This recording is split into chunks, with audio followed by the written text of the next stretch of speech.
things are better left unknown. And I'll never find you here, 'cause no one's ever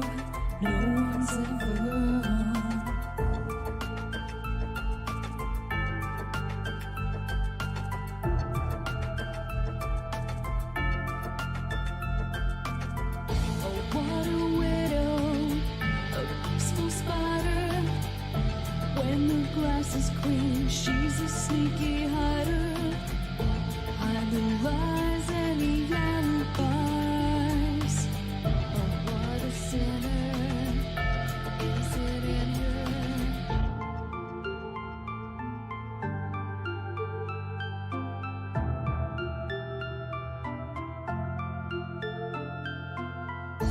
What's the truth in this riddle?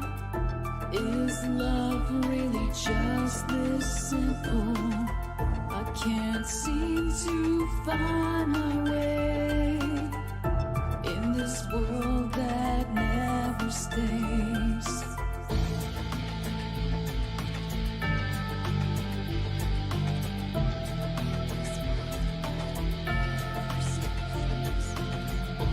What a widow, a peaceful spider.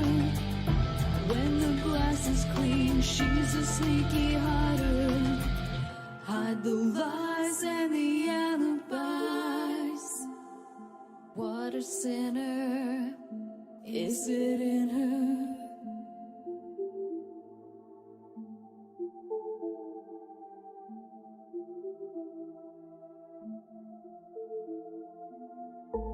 Is this real? Just illusion? I'm lost in the wonderland of confusion.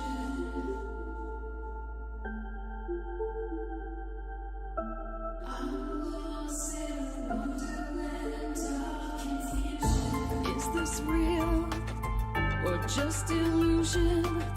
Manifestation or a dark delusion? Is this real or just illusion? I'm lost in a wonderland of confusion.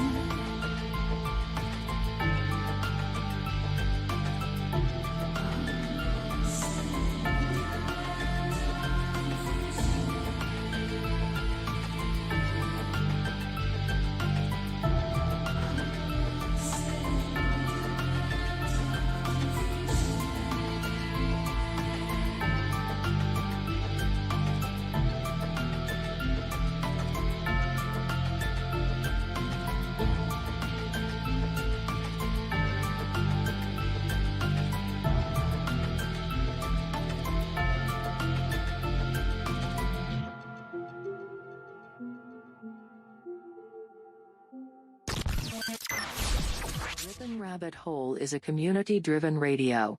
At times the community comments may reveal prejudices and other beliefs that we or our sponsors do not condone.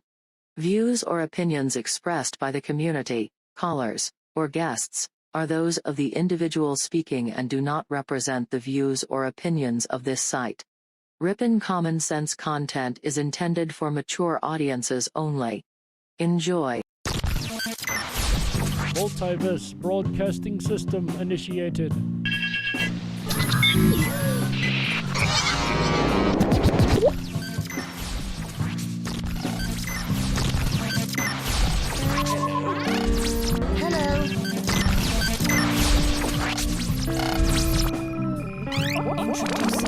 Lasers. Multiverse connection established. Lasers. Hello. Multiverse connection secure. This station is now the ultimate power in the universe. This is My Life DIY, and Hi, this is JoJo. Hi, my name is Oz. Hey everybody, it's AJ the Ripon Rabbit. This is Cynthia Sue Larson. This is your man Meta, aka Propagate This Light. And you're now listening to Dark Wolf's Den. The Dark Wolf's Den Show on Ripon Common Sense Radio.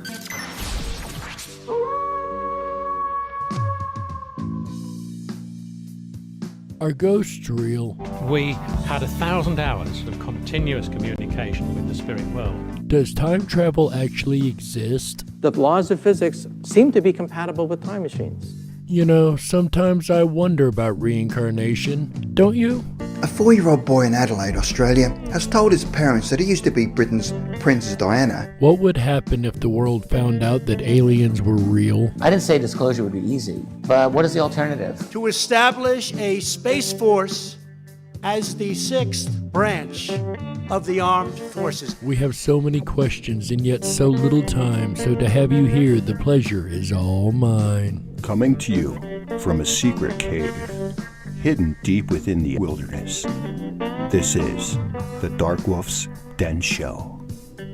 Now, here is your host, Jerry Hicks.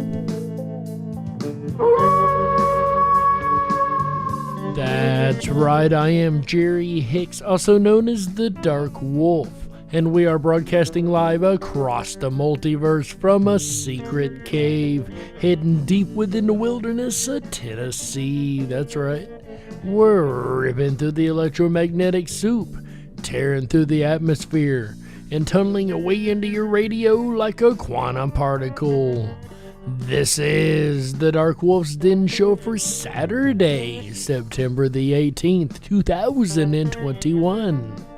So whether you're on the edge of reality, the edge of the galaxy, or the edge of your seat, we're glad you chose us to be right there with you. Ladies and gentlemen, tonight we are going to carry on our State of Mystery series. That's right. We covered Idaho already this week, and we have a extended Wild Wolves weekend. That's right. So we're going to dig into another paranormal state of mystery, from cryptids to UFOs and ghosts and so much more. We're going to dig into all that tonight, Saturday, September 18th, 2021. On the Dark Wolf's Den Show. But first, let's see who we have over here in chat that's joined us so far, both in the Dark Wolf's Den Show YouTube as well as the Ripon Rabbit Hole YouTube chat. Let's see what we've got over here tonight, guys. How you guys doing tonight? We got Michael Fontaine says, finally not first, hashtag first, LOL. Actually, you are first in the Dark Wolf's Den Show chat room, at least according to my screen, right? Now, how true that is, you know how YouTube is, right? JoJo's with the loving eyes over there. Glad to have you, JoJo's. Michael Fontaine says, I'm over here now. Love to have you over here, Michael. Carol's Cookies says, hello, Carol's Cookies. Glad to see you too. That's over in the Dark Wolf's Den Show YouTube chat. And over in the Ripon Rabbit Hole YouTube chat, we got Sandy B checking in. Says, hi, Jerry. Can't wait for tonight. My own state of Illinois. Hope you don't pronounce the S in Illinois. That is correct. There's not supposed to be the S pronounced. Every now and then it slips out. Hey, Sandy B, great to have you here. Raider Champion, glad to see you, my friend. Sandy B, is your daughter in the chat tonight? We'll have to scroll on down and see. There she is, My Life DIY. Always a pleasure to have you here also. Basil Battle Dragon, glad to see you here. Go ahead and turn on this live chat here so I don't miss anything. Basil says, I never get tired of that song either, that Wonderland from Chick Mandela Effect and Michael Musco are the ones that do that. I believe you can find it more easily on Michael Musco's page. It is beautiful, eerie-like song. I'd really like to see the lyrics. I'm not sure if they've got a lyrics video out for that or not. Michael Fontaine says, JoJo's was first in chat. So welcome, JoJo's. Again, my apologies. I know how YouTube is. Over in the Dark Wolf's Den, Carol's Cookie says, shh, I'm avoiding homework. Well, can't blame you there. You're actually doing a different kind of homework. Now you are going from your main study course into the course on cryptids, right? And of course, ladies and gentlemen, before we can dig into the paranormal information, we have two more fun little segments to do. The first segment of which we call Today in History.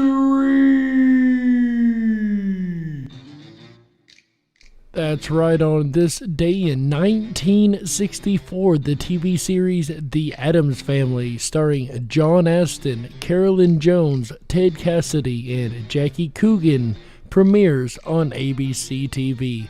A show that I actually watched the reruns of when I was a kid and really enjoyed. Anyways, ladies and gentlemen, that premiered on this day in 1964, and that is today's Today in History. Man, you gotta love the Addams Family, right? I used to watch that as a kid growing up. Well, I watched the reruns. It wasn't live when I was a kid. It was the reruns that I had watched growing up. That was a really cool show, right? In the 90s, they even had a movie. Do they even show that on TV anymore? Anything like the Addams Family? Have they redone it? Like, have they redone cartoons or... Oh man, I used to love the show. And they made their fair share of enemies, didn't they? Everybody hated the Addams Family. Speaking of enemies, that brings us to our next segment of the day. Say what? Our quote of the day today, ladies and gentlemen, comes from Winston Churchill. He says, and I quote, "You have enemies? Good. That means you've stood up for something sometime in your life," end quote. And I gotta say, I agree with that 100%. Everybody's your friend until you stand up to them, and then all of a sudden, you're the enemy, no matter how good a person you are. And anyway, ladies and gentlemen, that is today's segment of... Say what? And now that we've got those two fun little segments out of the way, we can start to dig into the paranormal of the state of mystery of Illinois, right? And one thing that we can definitely bank on in every state, of course, is our cryptids, right? Every state has its own set of cryptids, and Illinois is no different. It has quite a variety, including one that I had only heard about originally being in places such as Point Pleasant, West Virginia. Interestingly, a cryptid that has a soft spot in my heart has been showing up recently in Illinois, which would be the Mothman. That's right, ladies and gentlemen. Just in case you didn't guess it from the Point Pleasant, West Virginia, it is the Mothman, actually spotted in Illinois. Now, I'm not going to go into too many details about this, since I recently discussed it in my Mothman Legacy video, but suffice it to say that this cryptid has been sighted so frequently as of late that it is theorized that it is now making its home in Illinois rather than West Virginia. However, that is assuming that there is only one of them, which I don't agree with. Now, that is a valid assumption. Perhaps it is more than one of them. Perhaps it is a interdimensional creature that has just started to find its way into our dimension, by which I wonder, how is it suddenly now able to enter opposed to before? Good questions to ask, I do say. But what do you guys think? Do you think we've got Mothmen starting to invade other states? Do you think we're going to start seeing a rash of Mothmen reports as we go forward? Go ahead and put a 1 in the chat room if you think we're going to start seeing an uptick in these. Go ahead and put a 2 in the chat room if you think this is just a random occurrence. Surely we're not going to see many more of these through the states. And go ahead and put a 3 if you are unsure. And we're going to go on to the next cryptid on the list. Also, Illinois is home to the famous Enfield Horror, which occurred in 1973. This strange, three-legged, pink-eyed, short-armed cryptid terrorized the town of Enfield for a time before apparently vanishing from existence. I made a cryptid spotlight about this creature a while ago, so I won't go into this story here. And of course, this is the Ben Miller YouTube channel. He does a large variety of cryptid videos. For those who are wondering who the voice is we're listening to, we use his work here a lot. So please go ahead and give him a sub if you would be so kind. And once again, that is the Ben Miller YouTube channel. And speaking of YouTube channels, let's see what you guys said over in the Dark Wolf's Den and Ripon Rabbit Hole YouTube channels over here. Remember, it was 1, you were going to start seeing more of these Mothman stories. 2, this is a fluke occurrence. Or 3, if you just don't know. Let's see what you guys said. And personally, I gotta say, I'm closer to the 3 mark, right? I'm not sure. I'm surprised we've even found it in 2 states. And over here in the Dark Wolves Den Show chat, looks like Michael is with me with the 3 also. I don't know if my chat has stopped in the Ripon rabbit hole or if there's just not much going on over there. But we don't have any numbers in the Ripon rabbit hole chat. Raider says, thanks. My life says truth. And Raider Champion again says Illinois. So I'll see what I can do. See if we just start chatting over there or if I'm having a chat issue. Carol's Cookies 1. Why not expand its territory? See, that's a very good point. It could very well be expanding the territories. You know, it takes more than one creature to make another creature, right? It takes 2 to make 1. So perhaps we are looking at a colony of these creatures instead of just a one-off case in Point Pleasant, West Virginia, right? And the next couple on our list are kind of return favorites to the State of Mystery series here. First up is a Dogman-like creature. Of course, we've heard of Dogmen many times here on the State of Mystery series. The Wolfman of Chestnut Mountain, where a Dogman-like creature was said to roam the area of Galena. Sandy B says 3. I am not sure. That's an honest answer. Radio Champion with a 3. So we got 3s pretty well across the board. My Life DIY with a 1. Thanks. Why not? We very well could be looking at future states with these same creatures in them. I don't know any further than you guys do. I haven't looked ahead, just so you're aware.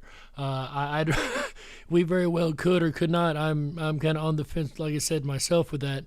And 3 from XGen says, just woke up. Well, glad that you're not at work this evening, fellow traveler XGen.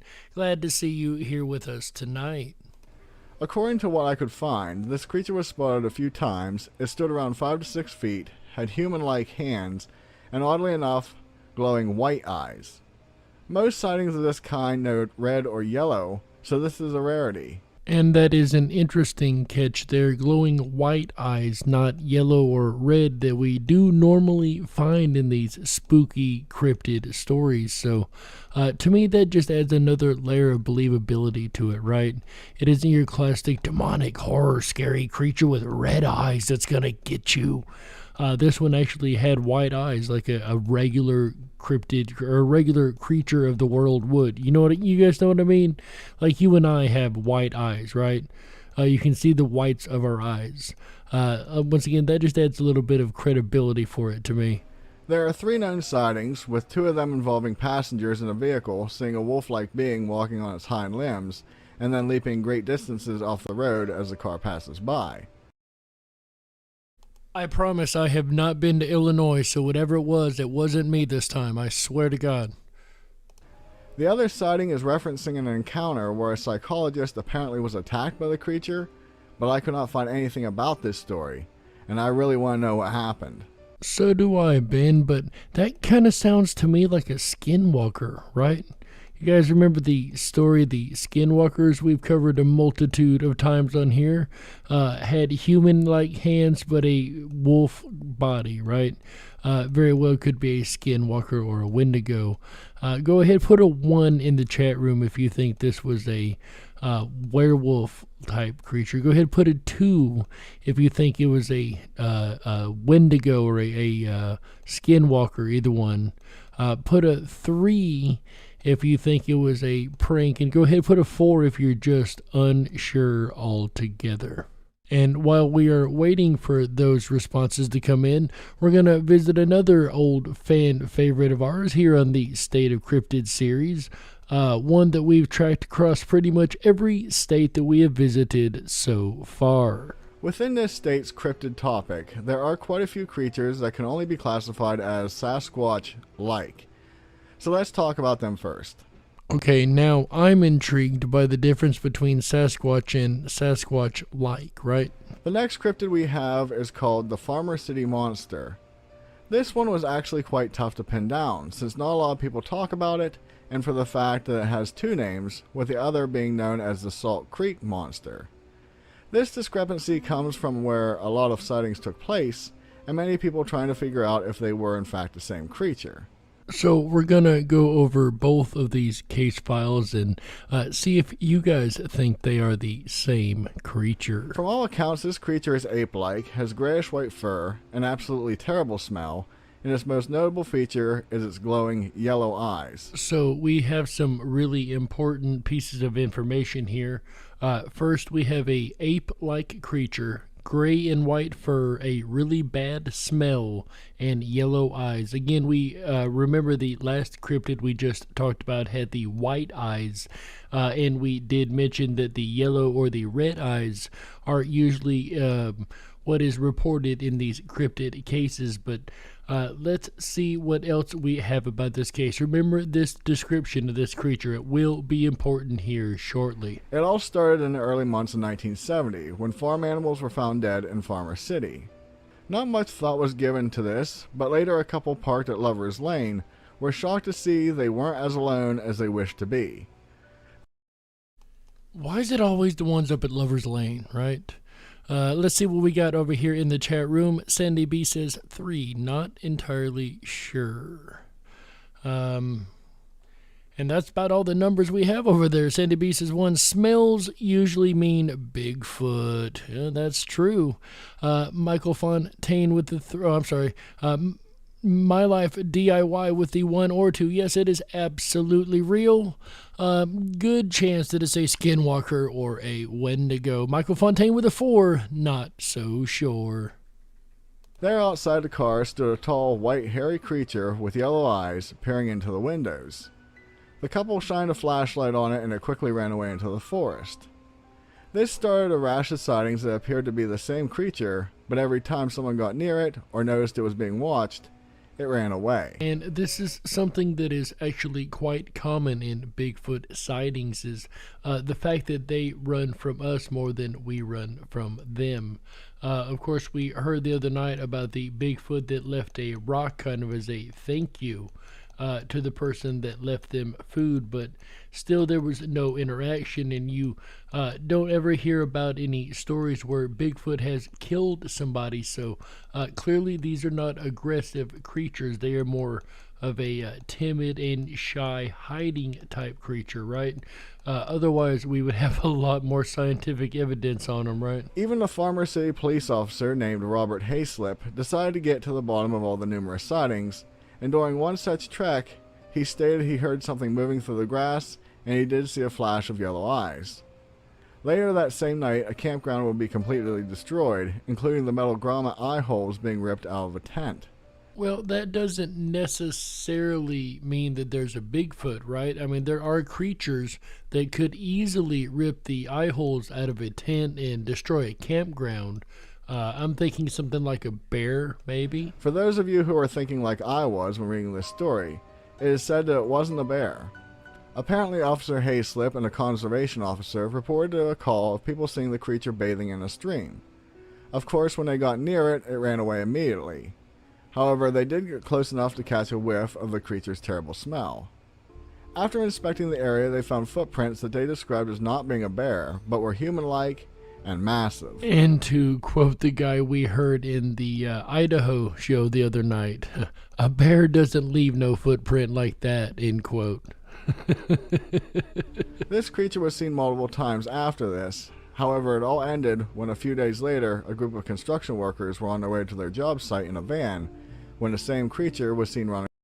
Welcome, Earth Daughter and Tommy Apples over in the Ripon Rabbit Hole. Glad to see you guys tonight. Across the road. This was the last known sighting of the Farmer City monster. However, here's where things get interesting. And here I was thinking that they were already getting pretty interesting. What do you got now, Ben? A few months later in the same year, a creature matching this description started showing up in the area of Salt Creek. On July 9th, 4 campers heard a rustling sound behind one of the tents.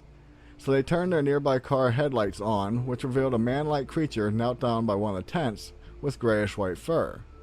Realizing it was seen, it stood up on 2 legs and is described as running away very fast. It was said to stand around 6 to 7 feet tall, but later reports would question this. The entire campground cleared out as word of the creature spread. It was at this point that Officer Hayslip was called and he investigated the area, but turned up empty-handed. So we have, in essence, what is sounding like the same creature that was reported in the first case, just in a different city. So I don't think we have a different creature. Personally, I think we have the same creature that has moved areas, possibly following or hunting a specific type of prey, right? I must note that it feels like Officer Hayslip and the monster shared a connection, much like Sheriff Brody and Jaws, or Ahab and Moby Dick. Talk about your odd synchronicities with Hayslip showing up multiple times in the case files, right? As the investigating officer. Not something you see quite a bit. One officer in the same involvement, if you will, usually with these cryptid cases. But these are close enough together that I guess that would make a little more sense, right? It only lends credence to the idea that these are very well one in the same creature. If there was a sighting, he showed up, especially figuring it was in what I would assume a different jurisdiction. I'm not putting down Robert, since if I was in his shoes I would do the same exact thing. I just find a little humor in it. And humorous indeed, I must agree. It's one of those coinkydinks that, well, you know the way universe works. Michael Fontaine said, okay, now if I'm right, it sounds like it's embarrassed of its looks or being found taking a bath. It does show quite a high level of intelligence, doesn't it? That these guys would have that, even that thought pattern to be embarrassed, to have that recognition, right? That has always intrigued me about the Bigfoots and those type of creatures, is the high intelligence level that they seem to hold. They're pretty darn good at hiding from the gin pop, we know that much. So there could very well be something to that too. Sandy Beast is balancing, I guess. And Arlene Adkins Zell over in the Dark Wolf's Den Show chat. Welcome, Arlene. Glad to have you here. More and more sightings sprung up until they all ceased after 10 people spotted it near a dead tree, and again it ran away. While most people remarked on the normal characteristics, one man went on record as saying he didn't think it was as tall as everyone said, and he claimed it was only 3 feet high. And that guy might not have been the best judgment of height and character, right? But seriously, what do you guys think? Go ahead, put a 1 in the chat room if you think that these two case files are one and the same creature that's just being reported in 2 different areas. Go ahead, put a 2 in the chat room if you think nope, these are 2 separate creature altogether. They're 2 separate case files. They're not connected at all. And go ahead, put a 3 in the chat room if you're unsure altogether. And in the meantime, we're going to go on to the Mud Creek Monster. Now there is a really interesting pattern here, since I was just about to switch topics to the Murfreesboro Mud Monster. I'm sorry, I said the Mud Creek Monster, the Murfreesboro Mud Monster, ladies and gentlemen. But oddly enough, it seems to be the same creature, only sighted in a different location, and 3 years later. I'm starting to see a bit of a pattern here. And speaking of patterns, let's see what kind of patterns are going on over here in the chat room on this question. Remember, it was 1 if you think that these are all the same creature, just being reported in different places. 2 if you think, nope, they're all completely separate creatures altogether. Or 3 if you're just completely unsure and on the fence. Let's see what you guys said. And get my chat rooms pulled up here. And alright, it looks like we've got, wow, the Dark Wolf's Den Show. I did not expect that. We got 3 from Carol's Cookies, unsure. And then we got 2s across the board. Michael Fontaine coming in with the 2. Definitely different creatures. Arlene Adkins Zell with the 2. My Life DIY also coming in with the 2. Definitely different creatures that they say across these different case files. And that's interesting. It very well could be. Perhaps we have a whole network of these creatures across the areas of Illinois, right? Danny Mall over in the Ripon Rabbit Hole chat says 1. Earth Daughter says 8 Dark Wolf's Den Show. I have family members who met up with what appeared to be a Bigfoot in the Columbia Gorge region in Oregon, way back in the late 60s and early 70s. So that's interesting. I can't wait to get to Oregon. I might have you go ahead and come on and give that little piece of that story. That'd be fun. X Jen with the 1, Sandy B with the 3, unsure for sure. And that's quite okay. Unsure is definitely a valid answer.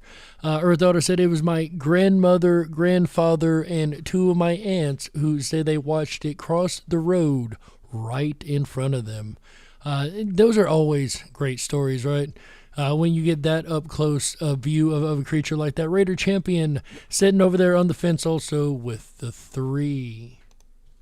And let's go ahead and get back to the Murfreesboro Mud Monster and see if this also sounds even familiar to the last 2 case files that we heard. It was described as having whitish gray fur, standing around 7 feet tall, and had a very strong odor about it.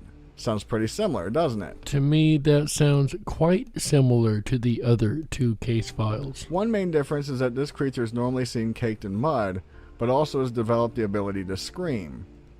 Apparently, one of the first sightings came from a couple who, by all implications of the story, weren't supposed to be parked in the car together, if you catch my drift. See, that's why you shouldn't do naughty things in secret locations that you're not supposed to be in. You might witness something you're not supposed to witness, right?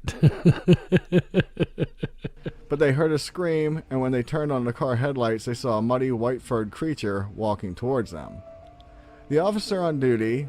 Was it Hayslip again? Was that same guy from the other 2? No, not Hayslip, but Ron Manwaring, noted how due to the couple's activities coming forward would have exposed them, which seemed odd to do for just a hoax. Agreed, and Earth Daughter coming in with the 3 late says, but I believe they exist, just not sure on that particular question, and that makes sense. Carol's Cookies over here in the Dark Wolf's Den Show chat says maybe different creatures in different spots, but related to each other may be. That very well might be the case.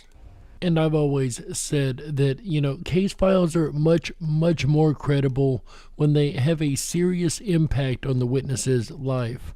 Once again, if these guys were trying not to get caught because they were doing naughty things they weren't supposed to be doing, then I don't see any reason why they would come forward in such a way as to make up a hoax.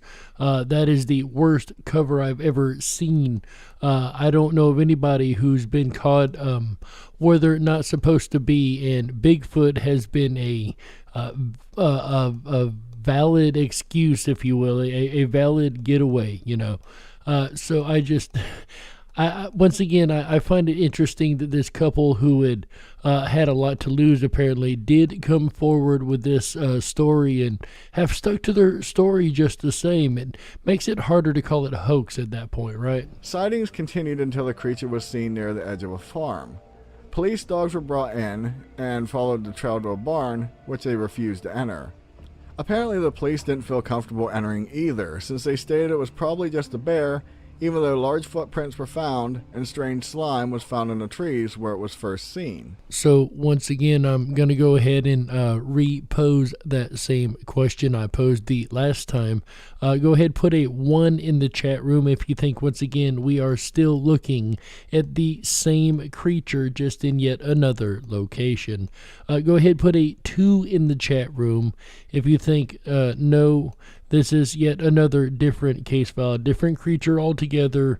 You are very confused. There's no way they're the same. And go ahead and put a 3 in the chat room if a lot of similarities, but you're still not quite sure that it could be the same one.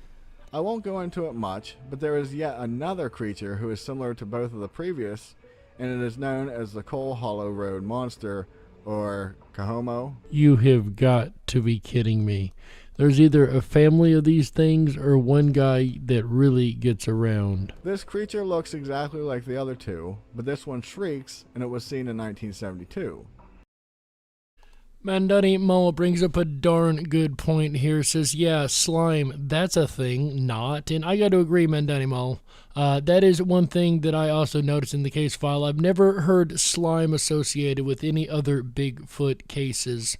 How about you guys? Have you ever heard slime in these cases. That's new to me. I'll give you that. According to this story, this creature was sighted over 200 times. The first sighting of it was later admitted to be a hoax. So if the first sighting's a hoax, surely it must be a hoax, right? Not necessarily. But that doesn't excuse all the other sightings of similar creatures, not to mention the report that came in from Kankakee County in the year 2000 claiming to see this beast. And that's even more awesome that there is a recent sighting, like within the 2000s there's been a sighting, so within the last 20 years at least. So that is pretty cool, I gotta say. And speaking of pretty cool, it's also pretty cool that we have so many people over here in the chat rooms, both on the Dark Wolf's Den Show YouTube channel as well as the Ripon Rabbit Hole YouTube channel. Let's see what you guys said to the question over here. Do you think, once again, these are all the same creature we've been talking about? Go ahead, put a 1 in the chat room if you agree. These are all the same creature. Go ahead, put a 2 in the chat room if you think, nope, they're all different, each one. And go ahead and put a 3 if you are unsure. Let's see what you guys have said over there. And I'm quite surprised by what I'm seeing here. 2 Tommy Apple says, nope, completely different creatures. Sandy B with the 3, but like Earth Daughter, I do believe in them, so not quite sure if they're the same or not, but definitely know that they are something, right? Raider Champion with the 3.4, completely and utterly unsure. No clue, says Earth Daughter with the 3. No slime for me, says Tommy Apples. Yeah, I've never heard a case file with slime and a Bigfoot case file. That is definitely a new one on me. Raider Champion with the 2.3, X-Gen with the 3, Earth Daughter with the 2 and 3 quota. Is that like the platform 9 3/4 out of Harry Potter? Anyway, yeah, okay, so really bad joke. I give it that. Man, Danny Mall 3, I wasn't there, and that is completely fair. My Life DIY over in the Dark Wolf's Den Show chat says 2 completely different creatures across the board. Arlene Adkinzel says 2 also. They are probably like any other species, lots of varieties, and scattered about. Urban legends do get around though, and pretty fast sometimes, and that's true. It could be urban legend, but it's funny that the urban legends, even if Bigfoot is an urban legend, it's amazing to me that every single state has eyewitnesses of this urban legend, right? I'm gonna be honest with you guys, I am a 1 on this. I really believe that they are different, or the same creature across all of these stories, perhaps migrating across. Now, I will give to Carol's Cookies, perhaps they're the same type of that creature. Like they all have the same type fur, that color fur. Perhaps it's a breed that's only found, in Illinois or the northern area, right? Being around the colder areas, the snowier areas. We know the Yeti has the completely white fur. Perhaps that's the case. But like I said, for me, I'm definitely a 1 on this. I think all of the cases we're hearing here are the same creature. But the chat room definitely disagrees with me. Says, nope, every last one of these guys are each case file is a different creature. That is awesome. That's the good thing about conversation. You can have 2 opinions and both of them can be valid. And we are quickly coming up on the break, but before we do that, we have 2 more stories here. One being Ben Miller's personal experience story, so you definitely want to stick around for that here in just a moment. That'll be before we get to the break here. A recent report about a strange cryptid near Peoria is our next topic, and oddly enough, it is eerily familiar to me. On October 25th of 2017, 3 people were walking down a forest trail at around 10 at night. The group frequently did this activity, so it wasn't an oddity. However, during this trip, one of them noticed something strange just standing off the side of the road. A flashlight was put on the spot, and to the group's horror, they saw a silver-colored being just standing there, appearing to stare at them. They decided to turn around and head back home, of which the creature didn't seem to follow. They said in a report that they heard an odd squeaking noise before seeing it and after they made it out of the woods. At first they assumed it was a baby owl, but it could have very well come from the creature. They said the creature was about 5 feet tall, had a strangely shaped head, long muscular arms, and large black eyes. No features such as a nose or mouth were seen, but it was stated that there could have been a mouth or nose, but they didn't look at it too long. And of course, when you're scared out of your mind, you aren't exactly going to be studying the direct features of whatever it was that scared you, right? But does this type of creature have any kind of witnesses to it been? Has it been seen elsewhere before? Now, what strikes me about this sighting is that this is the first time that I've seen someone describe something even close to what I personally saw. In fact, I questioned this story since it almost followed the exact same story as my encounter. Ladies and gentlemen, Ben Miller's personal encounter with this same creature like we just heard about. Before we do get into that, though, Arlene says, maybe I'm getting the question wrong. My answer is if the question means the same individual creature. So yes, I was asking if everyone thought it was the same individual creature we were talking about across these case files, or if it was completely different creatures in each case file. That was actually the question that's brought up in the video that I grabbed this from. Is, you know, where are they all the same creature or not? So I do apologize if I made that a little confusing on understanding the question. That might have been on me. I still need to find a better way to word some of these things sometimes. That's what happens when you're going off the top of your head, right? But with that said, let's hear Ben Miller's account of what he personally witnessed that got him into cryptids to begin with. I was walking down a forest trail at night with 3 friends and I had a flashlight. Suddenly I noticed something on the side of the path near a tree. I put my flashlight on it and it was about 5 feet tall, was grayish white, no hair, muscular arms, and black eyes. I didn't notice any features such as a mouth, but mine did appear to have a long skinny nose. We turned to get back to the car and my light died. When I got it back on, the creature had moved up. Once we made it to the clearing where my car was, we heard a strange screeching noise coming from where it was, and in the adjacent forest as well. This encounter started my search into cryptids, when my dad said maybe it was the chupacabra, and at the time I had never heard of such a thing. Years later, I know what I saw wasn't a chupacabra, but I decided it must have been a gray, until this very moment of finding this story. And thank you, Ben. Once again, that is Ben Miller on YouTube. We appreciate you sharing that story with us there, Ben. What I really find intriguing here is the fact that it is an independent verification, right? Not only did the one person report it, but it actually triggered Ben when he read the story.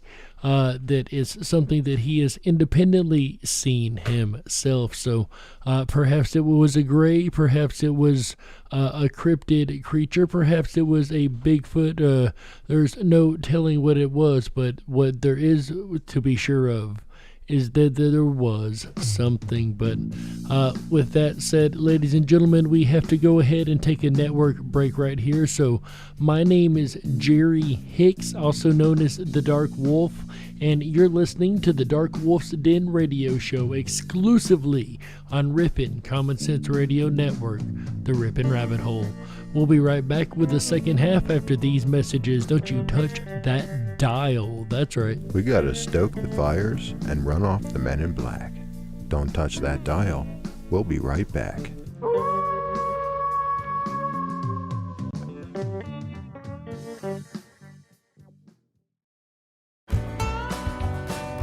Oh yeah, Jerry Hicks and the Dark Wolf's Den show on a Saturday night. Hi everyone, it's AJ. Are you enjoying the state of mystery for Illinois? I know I am. If you are and you haven't done so already, please make sure to thumb up that video, hit that subscribe button, and ring that bell. You'll get our notifications every time we go live. We're here every Wednesday, Thursday, Friday, Saturday, and Sunday nights, bringing you the very best of Common Sense Radio, the Ripon Rabbit Hole. Jerry Hicks is filling in for me for the rest of the weekend. He'll be back again tomorrow night to end out the weekend right together with you, Sunday, September 19th. Come along with him as he howls at the Mandela Effect. Of course, with Jerry Hicks's involvement with the International Mandela Effect Conference, tomorrow night, I'm certain, is going to be a howling evening of Mandela effects you won't want to miss. Starts at 7 p.m. Pacific, 10/9 Central, as all shows do. Be here or be square. If you haven't done so already, please hop on over to our website, riponrabbithole.com. That's RIPONRABBITHOLE.com. There you can sign up for your exclusive Backstage VIP pass. It's absolutely free to do so, and it always will be. But it's going to give you unfiltered access down the rabbit hole where the conversation continues in our exclusive privatized social media network. It's really cool. You have the opportunity to create a profile. You can share information with groups on your own privatized social media wall. We don't shadow ban. We don't remove. It's free speech. You can say what you want over there. Ripon Common Sense, our community-generated press at riponrabbithole.com. As I told you last night, we're going to be releasing some really cool new features here this month in September on the community-generated press. We're going to involve augmented reality, AR, and virtual reality, VR. Imagine being able to augment a digital version of Eugene right in your own home. That's coming before the end of the month. As well as simulcasting our live broadcasts in a community virtual world called Alt VR at altvr.com. It's free to sign up. You create your character, you create an avatar, and I'm going to tell you how you can step in to the Ripon Rabbit Hole universe, which includes a virtual Dark Wolf's Den. Speaking of Dark Wolf's Den and Jerry Hicks on a Saturday night, we return back now to State of Mystery for September 18th, 2021. You're listening to the Ripon Common Sense Radio Network, the Ripon Rabbit Hole.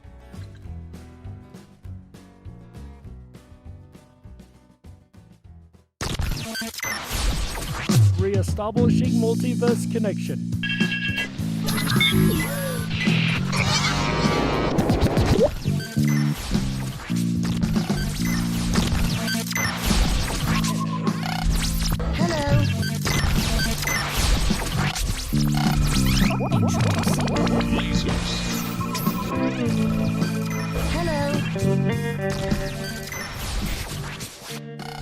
Connection re-established and secure. This is My Life DIY, and Hi, this is JoJo. Hi, my name is Ash. Hey everybody, it's AJ the Ripon Rabbit. This is Cynthia Sue Larson. This is your man Meta, aka Propagate This Light. And you're now listening to Dark Wolf's Den. The Dark Wolf's Den Show on Ripon Common Sense Radio. If you were meant to be controlled, you would have come with a remote, but you didn't. And that's why you listen to the Dark Wolf's Den Show. Now, here is your host, Jerry Hicks. That's right, I am Jerry Hicks, also known as the Dark Wolf. And welcome back to the second half of the Dark Wolf's Den Show for Saturday, September the 18th, 2021. So whether you're on the edge of reality, the edge of the galaxy, or the edge of your seat, we're glad you chose us to be right there with you. We have taken over the airwaves all weekend long, except Friday, of course. We let AJ have Friday. But the rest of the weekend, we have taken over the airwave for a Wild Wolf weekend. That's right. We are making the absolute best of it. We have jumped into 2 states of mystery so far this weekend. The first state was Idaho, and tonight we are exploring the state of mystery of Illinois. That's right. And the first half, we went over a number of cryptid creatures, a number of Sasquatch-like creatures that may have actually been one in the same, right? That is yet to be determined, of course, and there are, of course, a lot of great UFO sightings in Ohio. Unfortunately, I could not find a lot of great audio bites or sound bites to play here, so I do know that the Great Lakes area all around Illinois, Chicago especially, Michigan, anywhere around those Great Lakes areas, you have a high volume of UFO activity. One of my friends has been monitoring some strange activity for quite a while now in their skies, and they've been reporting to me quite regularly the oddities that they are seeing there. Could it be a UFO? Well, under the definition of UFO, unidentified, it's flying and it's some type of object, I would say definitely yes, it would qualify under those terms, right? These are seen, of course, throughout the U.S., but the Great Lakes is an area that is more especially covered with sightings than not, and we're going to go ahead and skip really getting into a lot of these UFO sightings in this particular episode because Illinois has, above all, a large area of land that is haunted. So even with the paranormal activity of the cryptids and the UFOs, and I do find it interesting that we do have a high number of UFO reports, hotspot reports, if you will, around the Illinois area. We also have these creatures, right? These Bigfoot creatures around the Illinois area. We know that more times than not, we have found these Bigfoot creatures and UFOs actually having a coincidental sighting relatively close to each other in time. Quite interesting coincidences that tend to occur, right? We see two of the same in the same state. But just like all states, of course, Illinois, I'm so sorry, has a large variety of ghost hauntings and strange occurrences in the spiritual realm also. And we're going to dig into those right now. The Tinker Swiss Cottage. The Tinker Swiss Cottage in Rockford was built in 1865 by Robert Hall Tinker and has been the site of many a frightening paranormal report, making it the perfect place to start off this countdown. In 1940, not to count that it has a really cool name, right? Tinker Smith. I don't know, maybe it's just me. I think that's a cool name, though. 1945, the home, along with all of the family's belongings, were turned into a museum, and it's rumored that more than just memories fill these halls. Employees and visitors have reported the sounds of ghostly children laughing, humming, disembodied voices, and objects moving on their own. As if that wasn't scary enough, some of these objects take on a mind of their own. In the sitting room, the rocking chair will begin violently rocking by itself, and several have reported shadows moving from and to it. The full-bodied apparitions of the Tinker family have also been sighted in various places throughout the house, usually in passing. So apparently, whatever happened, the family decided to never leave the property, even after passing to the next realm. And it makes me wonder, since they never left the house, if they were just tinkering around with stuff. Yeah, sorry. Hotel Baker. Hotel Baker in St. Charles was built in 1928 and once held the mantle of the finest and most modernized small hotel in the country. It's also the perfect place to stay if you have a craving for the creepy. Now, that sounds like our kind of place, right, guys? We definitely have a craving for the creepy. Local legend says a chambermaid drowned herself in a nearby river after being left by her fiancé. And as we know, that extreme emotional energy can be very much the reason of these haunting events to occur. The emotional energy that has, for whatever reason, caused an imprint in time. At night, many guests wandering the grounds have reported ghostly moans and sobs and the feeling of being watched. Several guests have even been awoken by an unseen force messing with their blankets or even tearing them off. Once again, that makes complete sense with the emotional energy, once again, being more of a negative energy.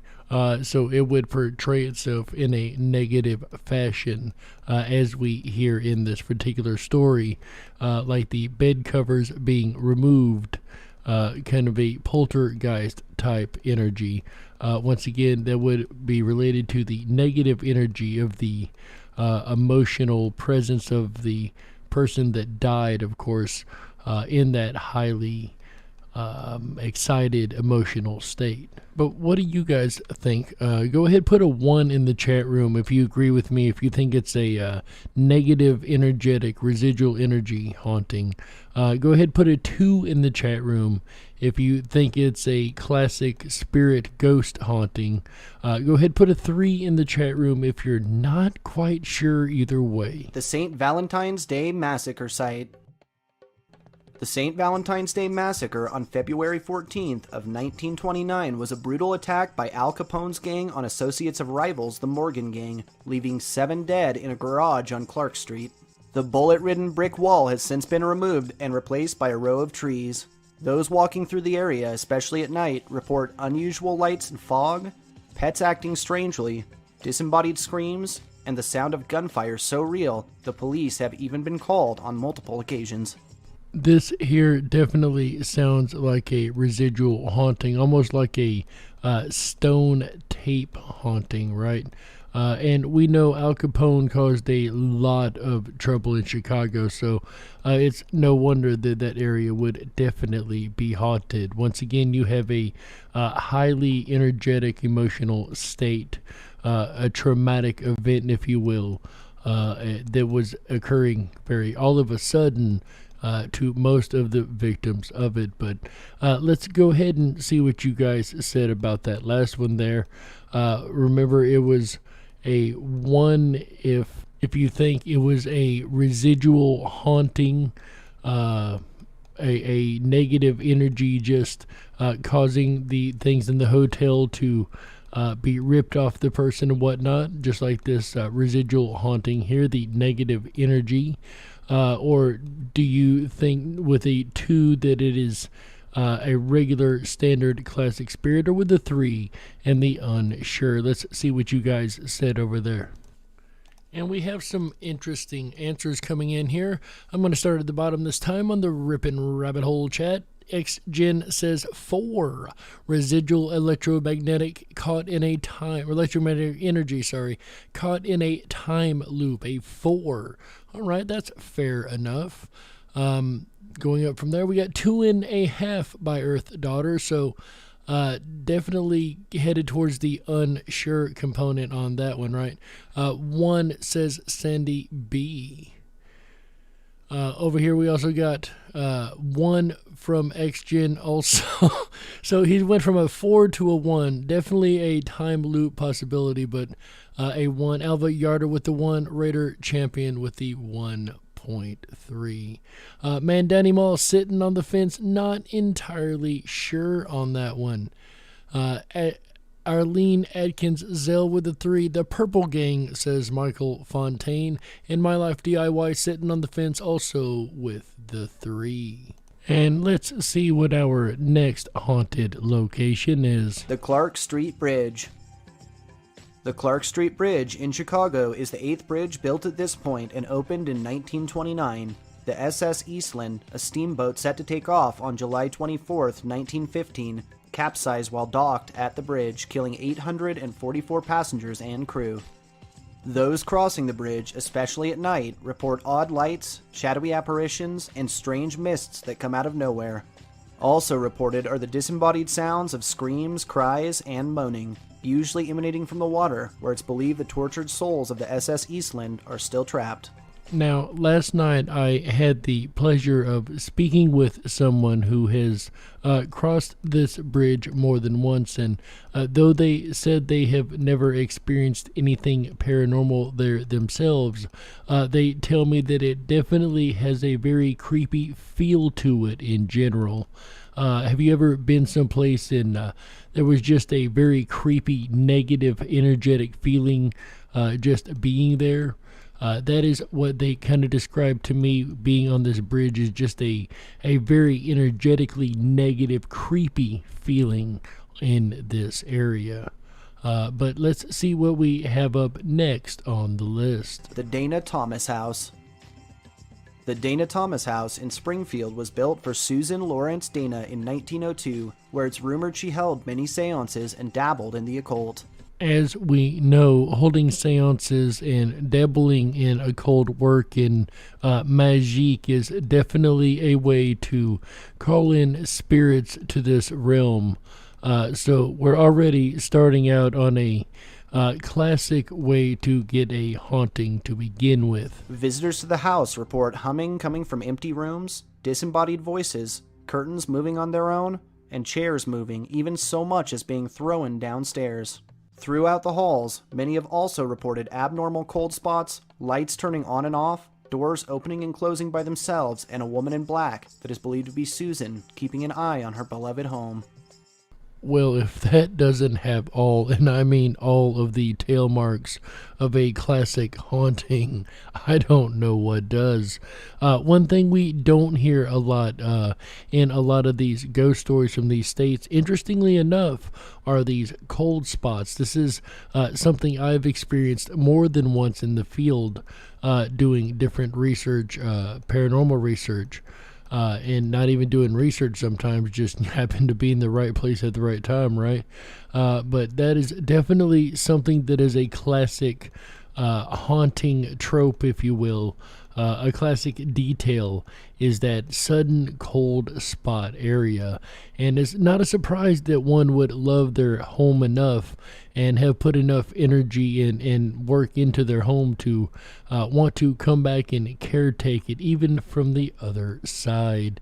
It's something we also see in a lot of these stories. The Woodstock Opera House. The Woodstock Opera House in Woodstock was built in 1889 and is said to be haunted by the ghost of a young actress who threw herself from the theater tower after failing to get the part she wanted. Dubbed Elvira, she appears as a woman with long blonde hair and a dress, and even has a chair, number 113, reserved for her. Those sitting next to the chair have reported it moving, as if she's sitting down and standing before and after shows. And the chair moving by itself, you know, that's definitely within the realm of creepy enough for sure. But this case actually comes with a little extra thing that a lot of hauntings, well, pretty much any hauntings I've ever heard of, really don't carry.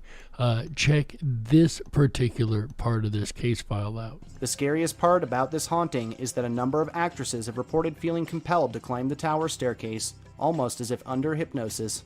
And this isn't just a one-time random thing either. This has happened so often that there's usually a security guard on duty. And I believe that we have time for one more case file before we close it out tonight. The George Stickney House.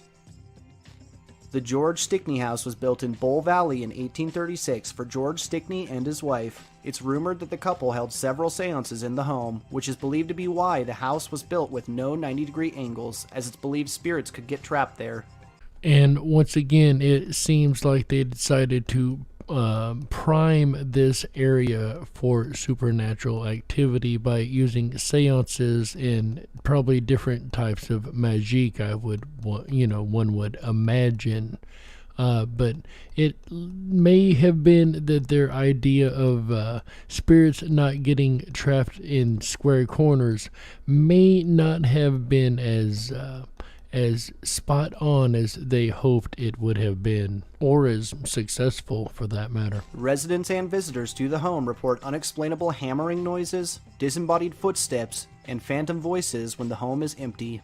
Water faucets and lights have been known to turn on and off, doors open and close, and toilets flush on their own.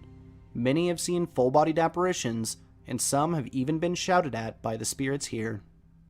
I don't know, it sounds to me like they had already opened some type of paranormal junction there anyway, and their idea of a round house not causing spirits to get trapped inside may have worked oppositely. It sounds to me like all the spirits were trapped inside and none of them seemed happy about it. But what do you guys think? Do you think Illinois has enough cryptids and ghosts and paranormal to be considered a state of mystery, or do you think once again we're barking up the wrong tree?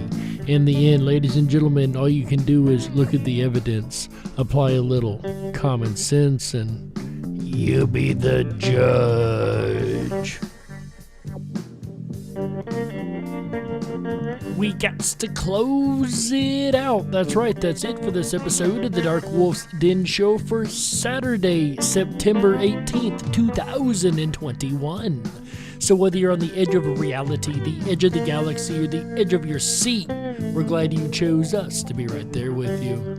Ladies and gentlemen, the den may be closing, but don't you worry, the weekend fun has only just begun. That's right, we are going to round out the weekend right tomorrow night with a Mandela Effect episode on Sunday, September 19th, 2021, 7 p.m. Pacific, 10/9 Central, right here on Ripon Common Sense Radio Network, the Ripon Rabbit Hole.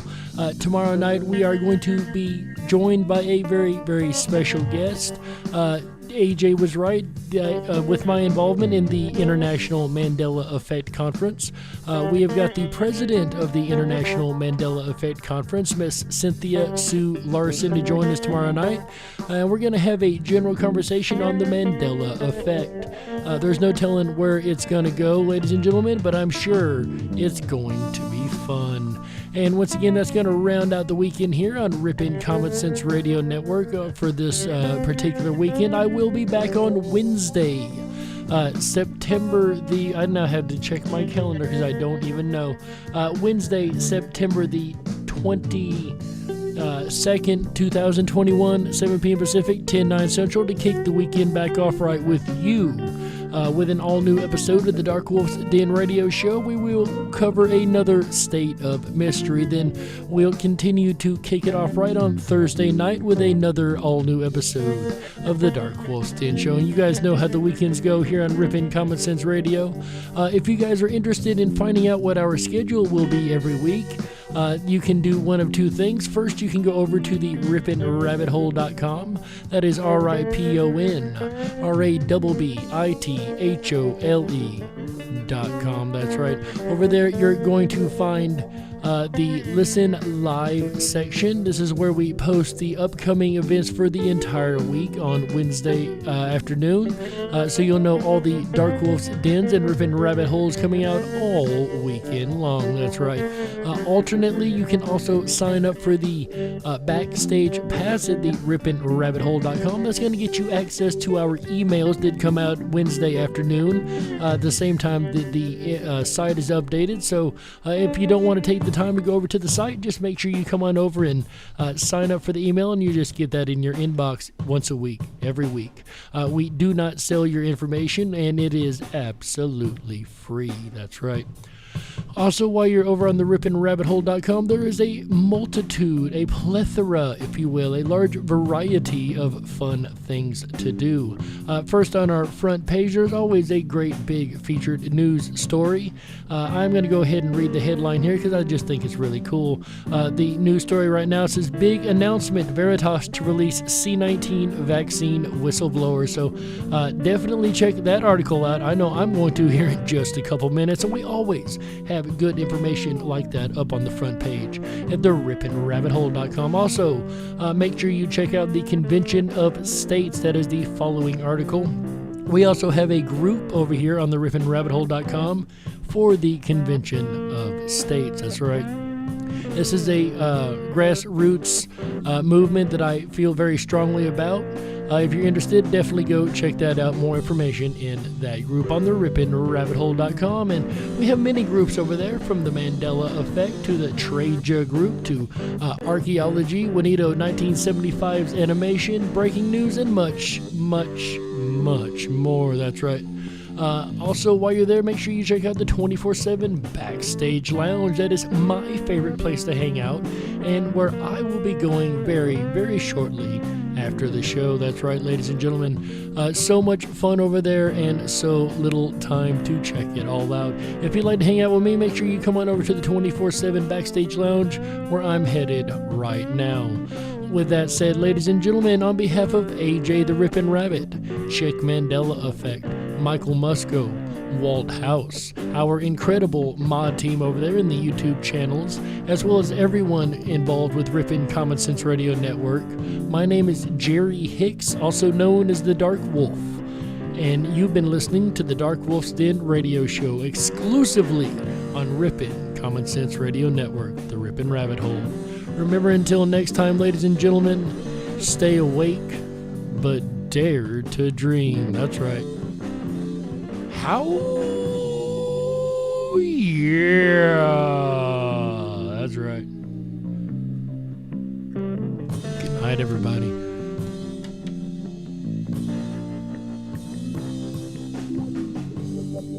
We will be back tomorrow to close this weekend out right. The end of the Wild Wolf weekend on the Ripon Rabbit Hole. See you guys then.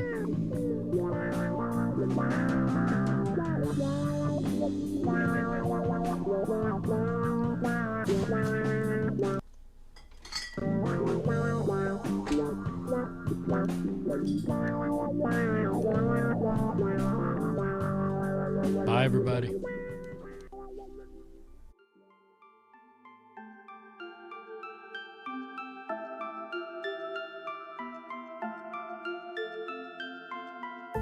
Unlocked and into the dark. Some things are better left unknown. And I'll never find you here, 'cause no one's ever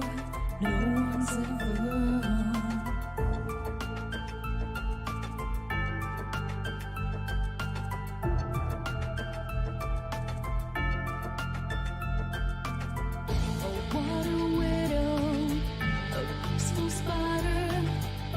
When the grass is green, she's a sneaky hider. Hide the lies and the alibis.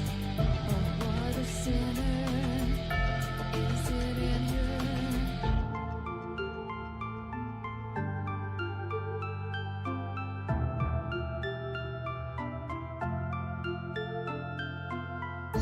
What's the truth in this riddle? Is love really just this simple? I can't seem to find my way in this world that never stays.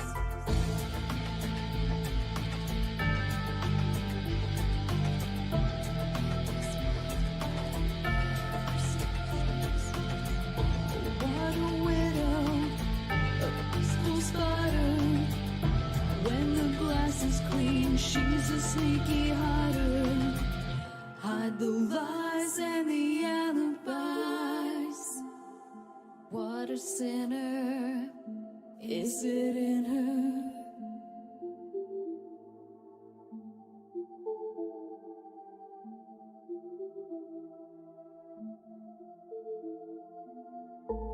Is this real? Just illusion? I'm lost in wonderland of confusion.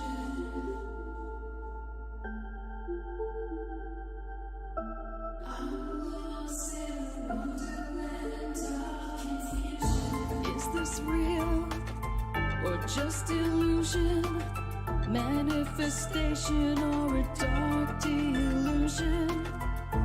Is this real just illusion. I'm lost in a wonderland of confusion.